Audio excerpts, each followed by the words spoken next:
Well, good morning, YouTube. All right, guys, some of you that have been around long enough are going to remember when this whole situation started.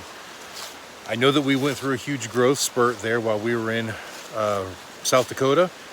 So the newcomers may not have gone back through some of the old videos, but on June 11th, I posted a video about us not making it to the Laconia rally.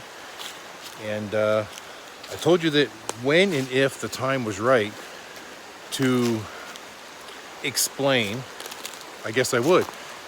And I think that time is finally here. Now, the reason I didn't want to explain is just because there was a lot of insurance dealings with this situation, and I didn't want anything to screw that up.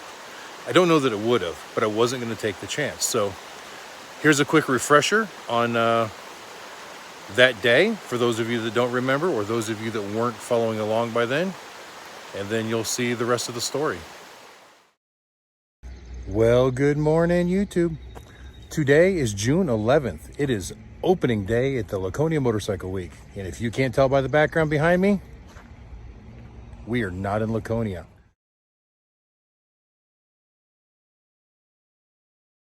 Some things went crazy. Can't really explain it right now, but it has prevented us from going to Laconia. This is a little bit hard for me to accept because I've never missed a show. In the 12 years or so that we've been doing this, not once have I ever missed a show, but it happened. Nothing I can do about it at this point. I can't get into a lot of detail. I did record some footage of the situation, and I cannot put it out there just yet, but there's actually a slight hint in this video right now, at this very second, that if you're astute enough to notice, you might get a hint. But when I feel that it is, if and when it is appropriate to release that footage, I will do so. Until then, you guys will just have to understand. And if you're looking forward to seeing us in Laconia, I apologize. But you see what else is behind me? All right, guys, so now that you've seen that, here's what happened. All right, guys, I wasn't planning on starting this video until the sun come up. But if you haven't noticed what's wrong with this picture, it's not a good night. That's my trailer sitting behind me. I am on Interstate 40 eastbound in Knoxville. Goliath is about half a mile up. We hit a nasty bump back there, and it sheared the hitch off of the back of Goliath. So just the actual drawbar, the hitch on Goliath is fine, but the drawbar broke it right off flush with the end of the hitch. It was still attached to the trailer. We thought we just blew a tire. We heard a big bang. It was the trailer landing. Look back, Katie says she saw sparks. She thought it was a blown tire and the belts, flapping around. I'm checking the mirrors, looking, and I'm like, I don't see the damn trailer. So we pulled over. Sure enough, here it is, sitting here on the side of the road. Now, I'm sure that I don't have to explain to you how uncomfortable the feeling was when I first realized that my trailer was no longer connected to my truck. All kinds of terrible thoughts went through my head. I mean, had there been a car there and it hit a car, things could have been really, really bad. Luckily, they were not. But it was like a heartache, or like a sinking feeling. Just, I didn't know what to expect. I didn't know if the trailer had crashed into cars, or if it went off the road into a ditch, went off the highway into a building and like burst into a million pieces. I was expecting maybe my stuff to be scattered all over the interstate. So the fact that it came out like it did, I consider ourselves very fortunate. But keep watching, there's more. As you can see, it's all the way up against the K-bar. This is the eastbound, that's the westbound, so we're right in the middle of the interstate. Now luckily I got a power jack on it, so I jacked it up and got the blocks under it. So when the tow truck gets here, hopefully they can hook it up, but it's not good. You see it definitely did some damage to the front. Definitely some damage over here, and I really can't see the damage down the side until we pull it off of the wall. I've already called a tow truck. Luckily, it slid all the way into the shoulder, so it's not in any of the traffic lanes. I'm trying to kind of stay up here in the front of it, so the trailer itself is shielding me, just in case somebody swerves over that line. But I gotta kind of hang out here until the tow truck driver gets here. guys want to see something amazing though? Keep in mind, we were going 65 mile an hour when that trailer came up. Check this out. I'm inside the trailer now. A bucket fell over. My toolbox stayed in place. The Harley stayed in place. The Mini Cooper stayed in place. So I'm gonna say I did a pretty good job at strapping everything down. I don't know whether the trailer is gonna fare so well, but at least the contents so far look good. Now I can't see the stuff that's upstairs, but there's nothing up there that I'm overly concerned about. It was the car, the motorcycle, the toolbox, my big concern. So, all right, it's hot in here, so I'm gonna get back out, but I gotta watch, make sure cars aren't gonna run me over when I do. So I'll be back with you.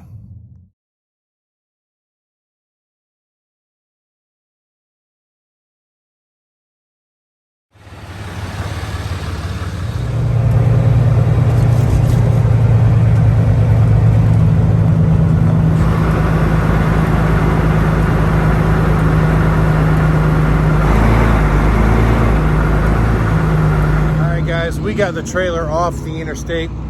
I was hoping, you know, minus the cosmetic damage, that we would be able to just put a new hitch on Goliath and continue our way to Laconia. However, when we were trying to tow it off the interstate, we had to go really slow. I think one of the axles shifted and the inner sidewall of the tire is rubbing against the frame. So I don't know that we're going to be able to tow it anywhere. So I guess we're just gonna have to wait till morning, probably make a phone call to the insurance company, and see what we can do. I don't know what my options are just yet, but at this point it's like 4:30 in the morning. I'm exhausted, and I don't know. So gonna cancel it, or so to get a little bit of sleep. I still gotta find a place to park Goliath for the night. And I guess they said there's some place up the road that might not be a bad spot, so we'll have to go see. We went ahead and took the Mini Cooper out though before they are going to tow it into the yard. That way, if Katie and I need to run errands and get parts or go do whatever, we're not trying to drive Goliath everywhere. So at least we got that going for us. All right, guys, so they're trying to back it into the yard, put her away for the night.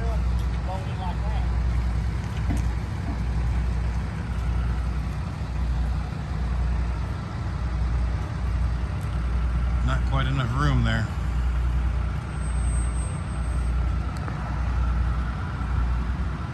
All right, he's getting it. Looks like the back might scrape a little.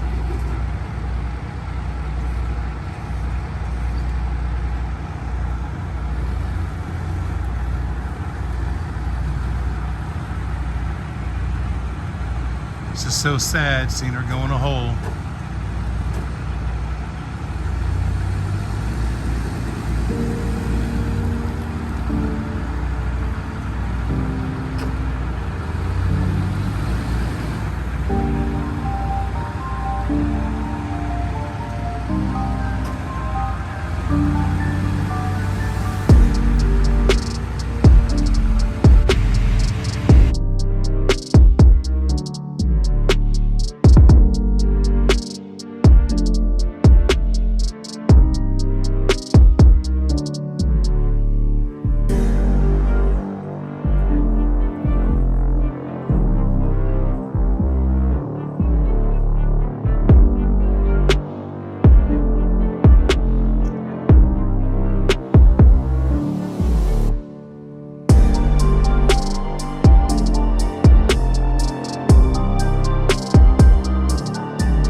So the guys from the towing company suggested that we come down here. We're only about a mile down the road from the tow yard where the trailer's at, and I didn't want to be too far from my stuff. Keep in mind, my Harley is still in the trailer. I've got a lot of money's worth of tools and equipment in there, so a little uneasy leaving it there, but didn't have much of a choice. with that axle being messed up, there's a good chance that insurance is going to want to take the trailer someplace to get fixed, or they're going to total it. I won't know really until I talk to them tomorrow, but this is where they suggested we come. So we're under a bridge. Why is the Red Hot Chili Pepper song coming to mind right now? But anyway, it's fairly quiet over here. He says this is a pretty good area. I guess there's a lot of bars down here, and this is where people park when they go to the bars. So there's a number of cars here still. But I mean, it's 5:30 in the morning. We're probably not going to be here very long, but I am going to try to get some sleep because I've been up for almost 24 hours now, and I'm just exhausted. And of course, the stress of all this has just got me worn out. So I'm just letting Ruru go potty. There she is. Mostly rocks. We found a couple little grass patches and she did her business. So, all right, guys, we're going to call it the night. We'll see what tomorrow brings. Stick around.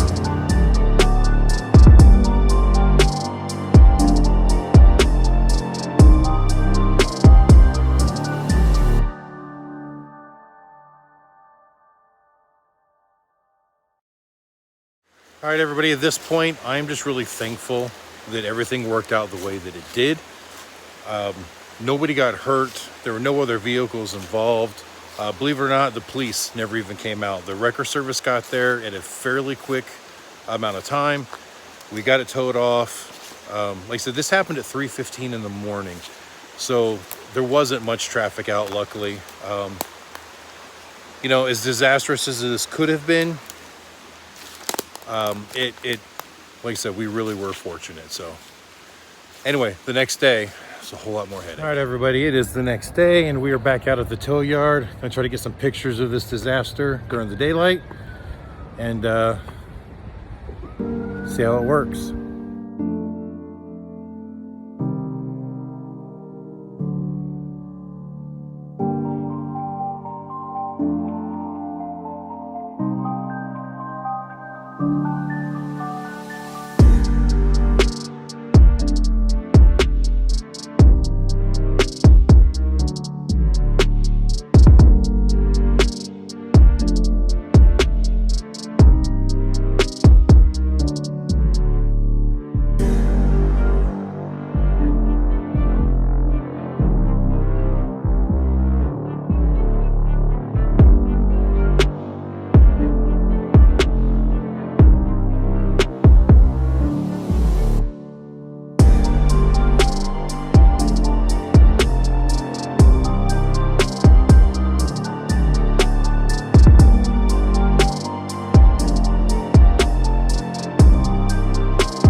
Guys, I don't know how well it's gonna come out on video, but if you look right there, it's like a little drain. That's where the trailer came to its rest. You don't see much there right now, but I know that one of the tires was in that dip. And down this way is where the bump was. We hit it in the Mini coming up just now, and it was still pretty significant.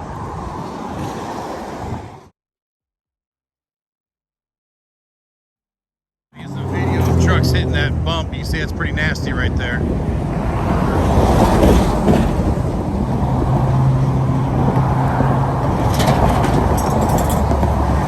can tell you that when they're hitting that bump, it's hard enough. I can feel the bridge bounce when the trucks are hitting it. I don't know that that's the bump that dislodged it, because there's a couple through here. There's one right back here as well.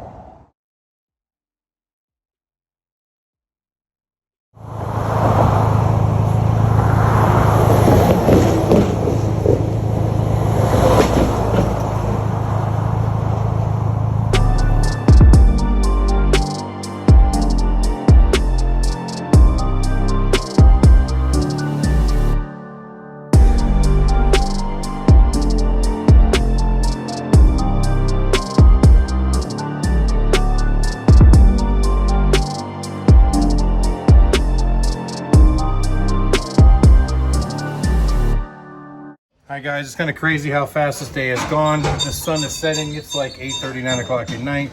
We're just now trying to get everything transferred from the stacker trailer, get it all put back there in the U-Haul so we can get it home. Talking to the insurance company, it sounds like there's a good chance they're just going to total it. So I've got to get everything out of the trailer. I don't want to leave anything behind. All right, guys, you can see the U-Haul trailer behind me is slap packed full. Everything in here is empty, all except for the lift and some of this wood stuff. Man, it was a lot of work, but we got it done. Guys, we didn't do a lot more videoing after the incident happened. So basically what we had to do is we rented a U-Haul truck and a car dolly. We put the Mini on the car dolly, took everything out of the trailer and put it in the U-Haul truck and got it back home. So we are not making it to Laconia. Finally got everything back here to the house. As you can see, I had to take all this stuff and just shove it in my garage. So it's back in here with the Camaro and the Monte Carlos over there. You can barely see it. So gonna make the space pretty much unusable until we figure out what we're gonna do with another trailer. But now I've got to go return the U-Haul back to the U-Haul dealership here in Murphy.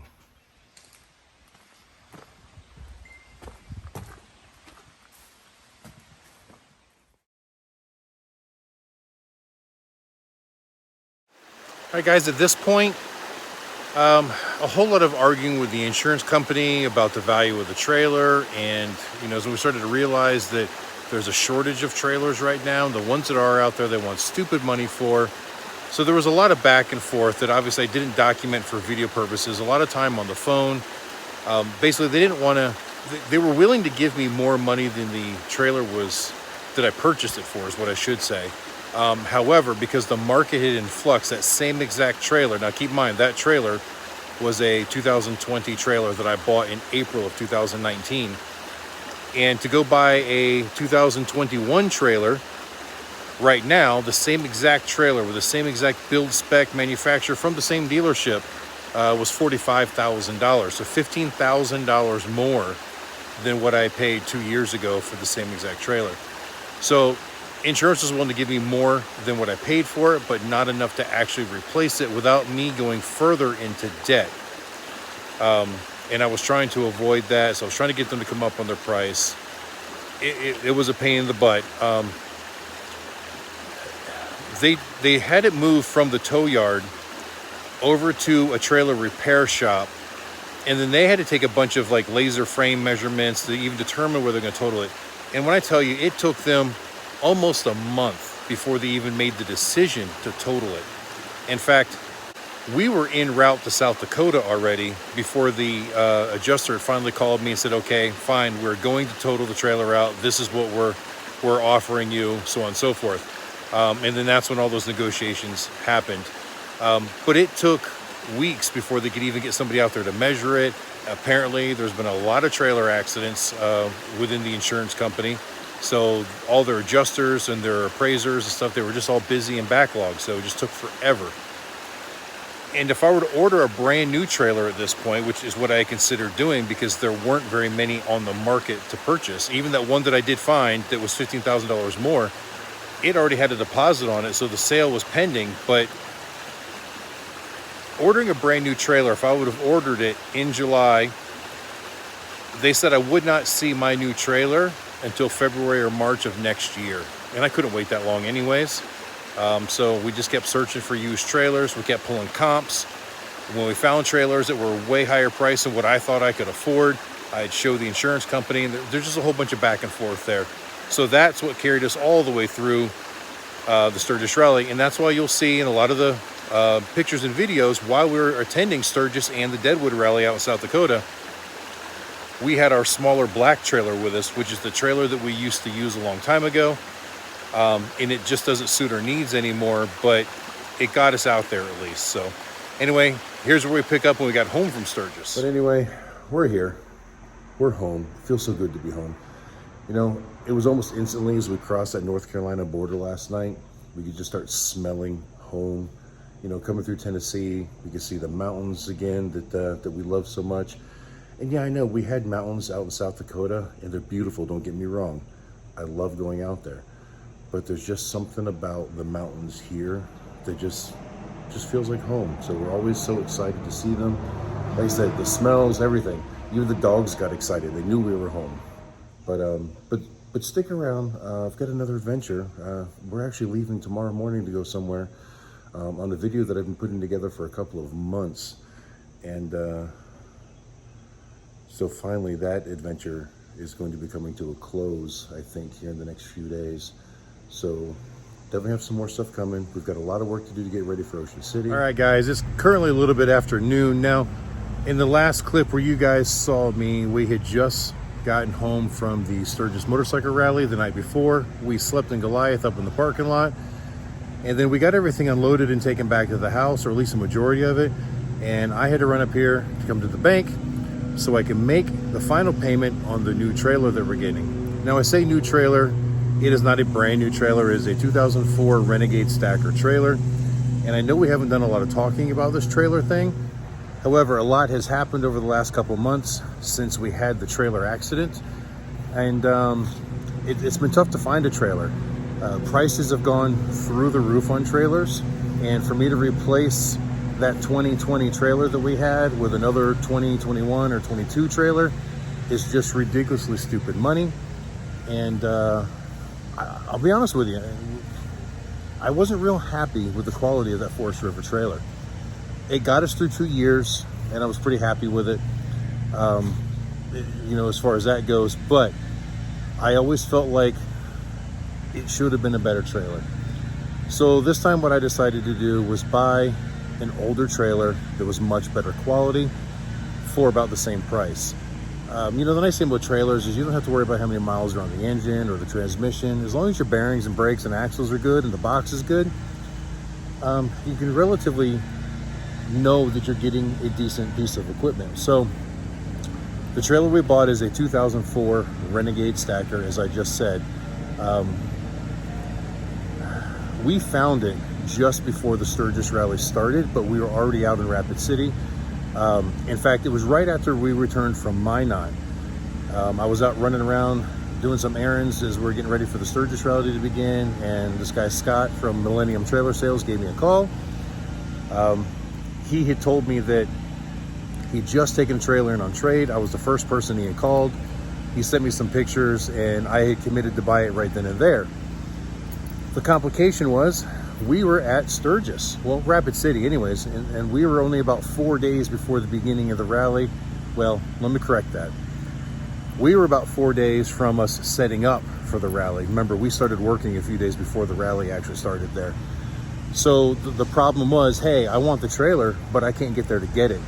So I left a deposit, you know, that put my name on it, and, you know, explained the situation to him that it would be a couple weeks before I could get out there and get it, and all was well. Well, as time went by, more people saw the trailer sitting on their lot, and more people kept coming up trying to buy the trailer. Keep in mind, there is a trailer shortage right now, or at least for stacker trailers, and the ones that are out there are a pretty stupid price. So it drew a lot of attention, and a number of people come in saying they want the trailer, and they kept telling people that there is a deposit on it and it's already been spoken for, so the sale is pending. Well, as the weeks go by, they started getting nervous, I guess. What if I were to back out of the deal? Now they've got a trailer sitting there that they could have sold 6 or 8 times. So I kept giving them a little bit more deposit, so that they were more comfortable with holding it. Well, then of course the higher ups and the finance people and everything, they were like, listen, we need to get this thing sold, otherwise you know, we're gonna sell it to somebody else. So my time was running out. So what I did is I came here to the bank today with the final bill of sale, and I did a wire transfer. So technically I own the trailer now. No, I haven't signed all the papers, but it's paid for. So now they've got no excuse to not hold it. It's no longer their trailer, it's my trailer. So the plan is that we just got home this morning. We're gonna get a good night's sleep, and tomorrow morning we are driving to Indianapolis in the dually to pick up the new trailer and bring it back home.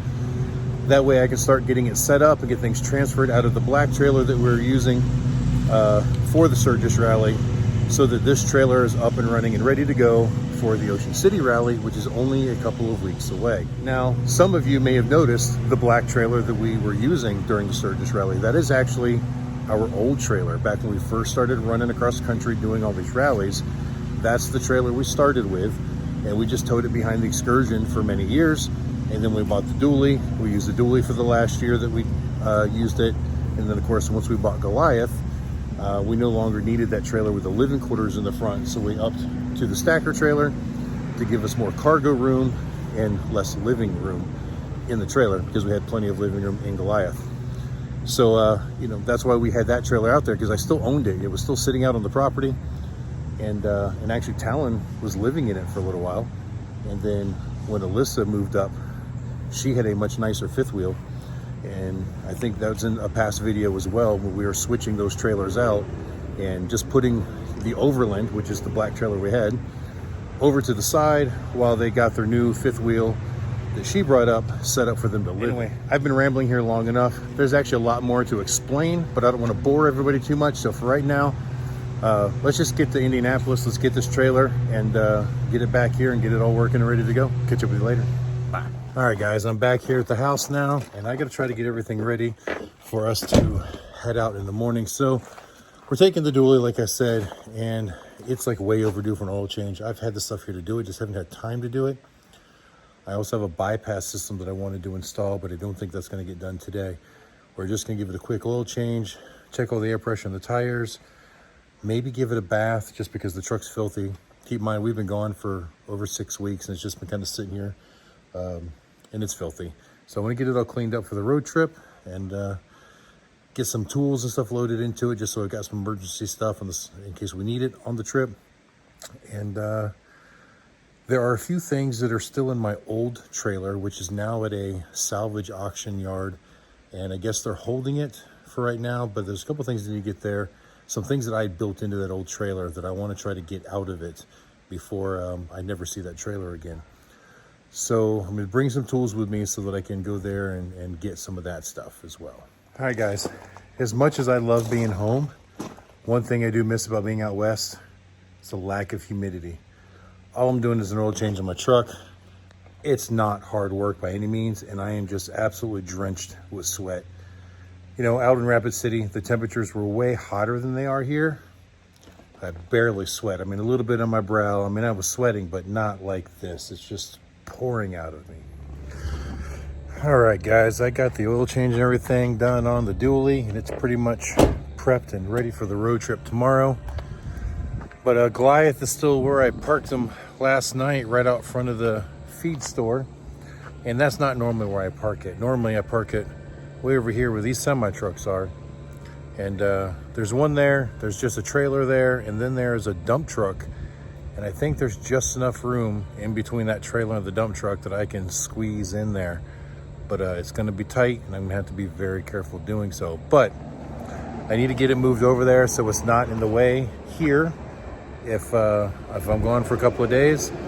Not only that, but I need to take the hitch out of the back of Goliath, and I'm gonna put it in the dually and use it to tow the new trailer back. So, gonna get this thing fired up, let it build up some air pressure, and get it moved. All right, guys, I was able to get Goliath moved back into his place. As you can see, tight squeeze on this side, and the other side, pretty decent amount of room, but still not super huge. But anyway, it's in place. This is where he is going to rest for the next couple of days anyways, while we go get the other trailer. But I had to pull the hitch out of Goliath, and so let's talk hitches for a minute. The entire accident that happened was because the drawbar in the hitch failed. So there's nothing wrong with the hitch that's on Goliath. There was nothing wrong with the trailer itself, but the actual drawbar that slides into the receiver that the trailer then couples to is what failed. And I believe you've seen pictures of that already, where it fractured all the way across. So not wanting this situation to happen again, I searched out and I found a company called Bulletproof Hitches. Now it's dirty, but I'm going to show you this hitch that I installed just before we left for Sturgis. And so far, I'm very happy with it. So here it is. It's all solid steel and it's forged. Big gusset bracing down here, and it's adjustable so I can move it up and down. Now it comes with a 2-inch ball and a 2 5/16 ball. Now what's amazing is that even though it is a 2-inch shaft, the rating, as you can see here, using the 2-inch ball, it has a 12,000 pound towing capacity. With a 2 5/16, It has a 30,000 pound towing capacity. 30,000 pounds is a lot. That's way more than our trailer tows. But what's really impressive about this is the tongue weight. It will support 6,000 pounds of tongue weight, which I don't think our trailer is anywhere near that. Truth is, I've never actually measured the tongue weight. But anyway, this should be overkill for what we're gonna be doing. The gross weight of the new trailer, and when I say gross weight, to those of you that don't understand gross weights and tare weights, gross vehicle weight means the weight of the vehicle and its content. So that is the maximum that that trailer is allowed to weigh, is 24,000 pounds. So we get a 30,000 pound hitch with a 6,000 pound tongue rating. So at 30,000 pounds, if you have no more than 10 to 15% of your tongue weight there, 24,000 pounds, we shouldn't have any more than 2,400 pounds of tongue weight maximum. So this thing should be overkill, and I should never see a failure such as this in the future. Now, the one thing I don't like about this hitch, and I'll tell you right here, let me switch it, and it's not a problem with the hitch, but this is the shortest that I could purchase this hitch. And as you can see, this is how I had it set up on Goliath, is on these settings here. Because anything lower than that would have put the nose of the trailer down. And if I go up any higher, it would be too high. But also I got those back doors on Goliath that open here, and I wanted to make sure that they cleared.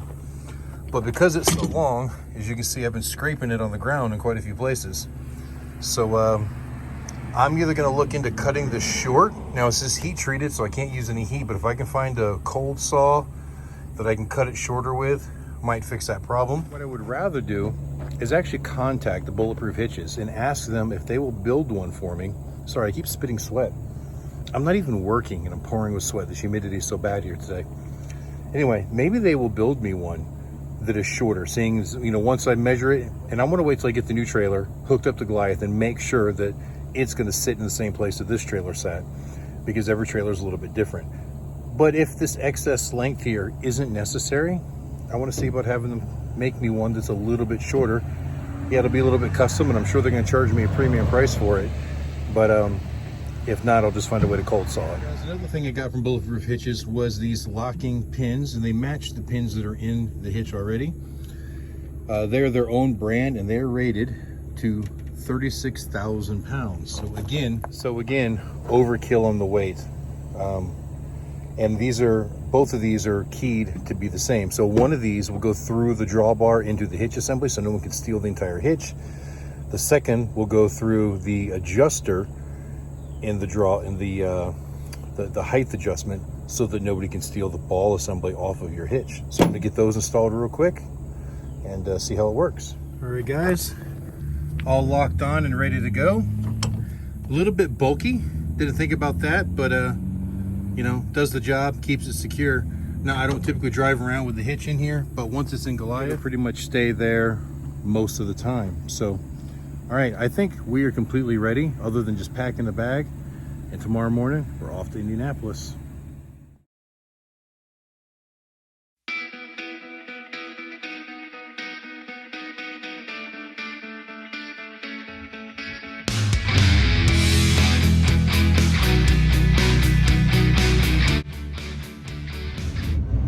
Well, good morning, everyone.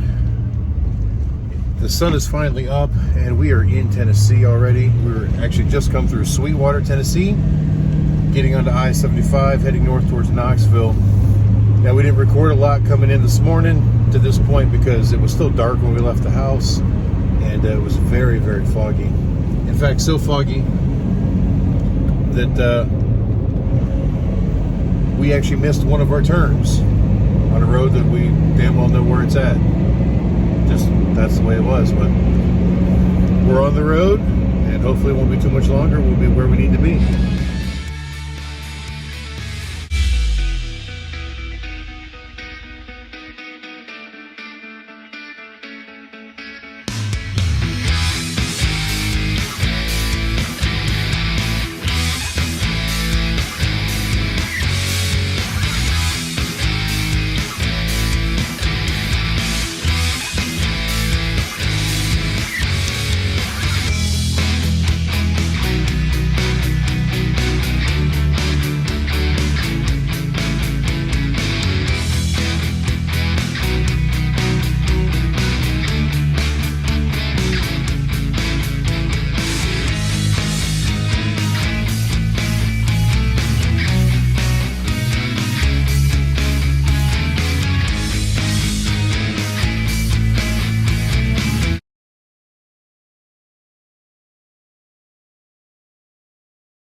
All right, everybody, it's about 9:30 in the morning, and we have arrived at the Kentucky Welcome Center. Tennessee, Kentucky, just like yesterday. So I think we're making pretty good time, but we still got a long ways to go through Kentucky. Short little jog through.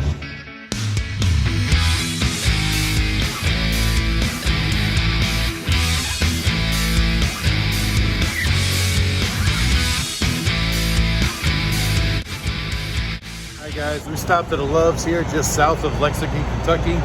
The truck was thirsty, so we stopped to get fuel.